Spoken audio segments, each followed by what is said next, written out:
sebuah hadis Nabi Shallallahu Alaihi Wasallam yang diriwayatkan oleh Imam Al-Bukhari dalam kitab Sahihnya. An Ibnu Mas'udin radhiyallahu anhu qala, diriwayatkan dari Abdullah bin Mas'ud radhiyallahu anhu, dia berkata, khattan Nabi sallallahu alaihi wasallam khattan murabba'an. Kata Abdullah bin Mas'ud, Nabi sallallahu alaihi wasallam membuat garis. Garis yang dibuat itu khattan murabba'an. Murabba' itu 4 persegi. Berarti ini 4 persegi. Rasul ingin menjelaskan sesuatu yang sangat berharga kepada para sahabatnya. Jadi beliau buat yang pertama khattan murabba'an.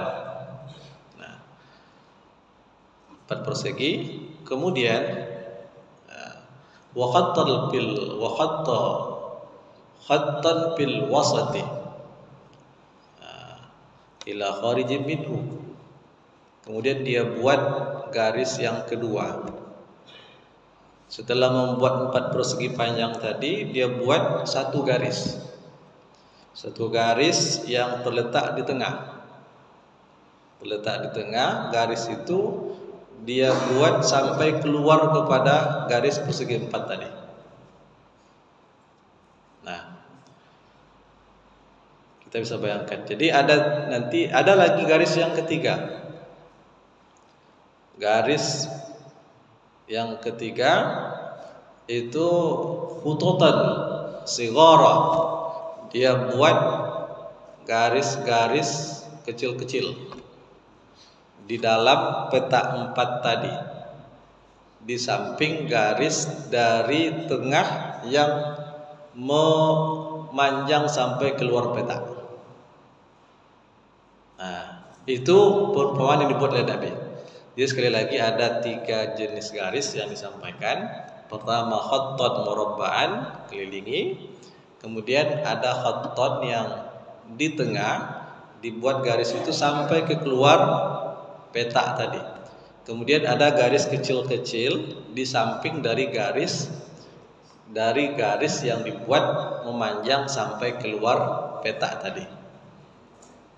Apa maknanya?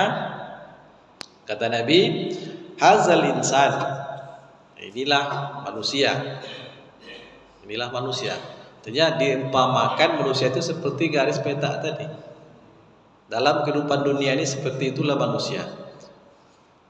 Lalu dibuat garis peta 4. Garis peta 4 itu adalah haza ajaluhu. Garis peta 4 itu ajalnya. Dia berada di dalam, dia tidak akan bisa keluar dunia ini melewati ajalnya. Nah, dia tak bisa keluar. Tidak ada orang yang bisa keluar dari dunia ini melewati ajalnya. Kalau sudah dia melewati ajalnya, berarti sudah berpindah dari dunia. Dunia inilah ibarat kungkungan kehidupan kita manusia tadinya. Jadi begitu kecilnya dunia kita ini. Di luar itu begitu luasnya tanpa batas. Itulah kehidupan di luar dunia setelah selesai dari menjalani kehidupan dunia. Lalu apa yang dimaksud dengan khattul wasat? Kharijam minhu, ada garis tengah yang dibuat keluar daripada garis peta 4 yang melingkupi manusia tadi. Nah, garis tengah yang panjang sampai keluar itu haza amaluhu. Itu adalah cita-cita dia, keinginan dia, angan-angan dia. Jadi cita-cita, keinginan itu banyak sekali orang yang cita-cita keinginannya itu melewati batas ajal tadi. Cita-citanya begitu tinggi, begitu besar, tapi melewati batas ajalnya.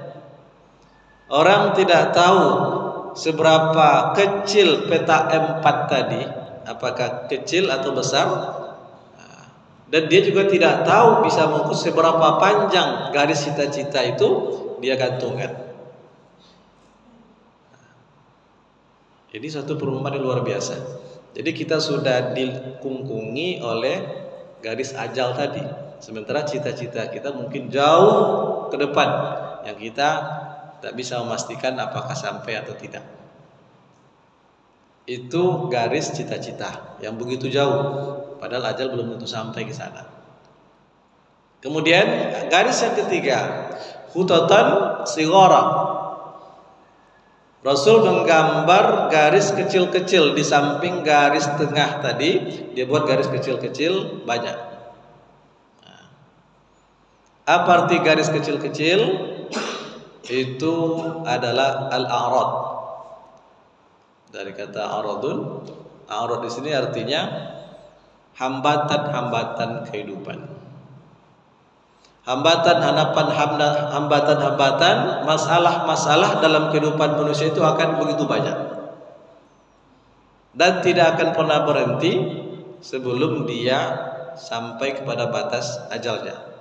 Selagi berada di dunia, maka siap untuk menghadapi hambatan tadi.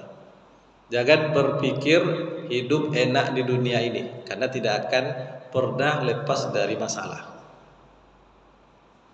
Kadang kan ada orang bercita-cita, saya buat ini, setelah dapat berhasil nanti saya bebas dari masalah ekonomi, tak perlu lagi minjam begini-begini, saya bisa kemana-mana, seolah-olah dia merasa tak ada lagi hambatan hidupnya. Itu omong kosong, tidak ada cerita.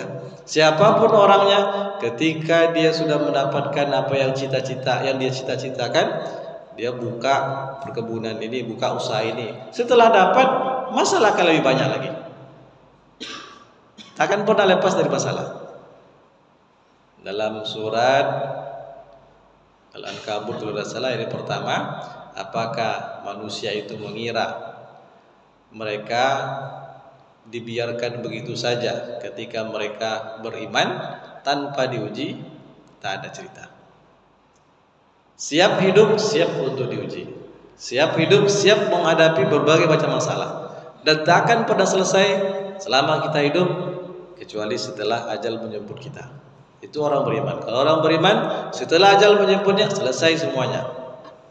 Kecuali kalau ada masalah-masalah yang masih belum selesai, yang harus dipertanggungjawabkan di akhirat kelak. Tapi kalau semua sudah selesai dunia, dia tidak akan pernah menghadapi masalah lagi. Jadi garis kecil-kecil itu yang masih berada dalam lingkungan garis peta 4 itu adalah hambatan-hambatan, masalah-masalah yang pasti akan dihadapi oleh manusia dan tak akan pernah putus. Sehingga apa kata Rasulullah? Fa'in akhta'ahu nahasa haza.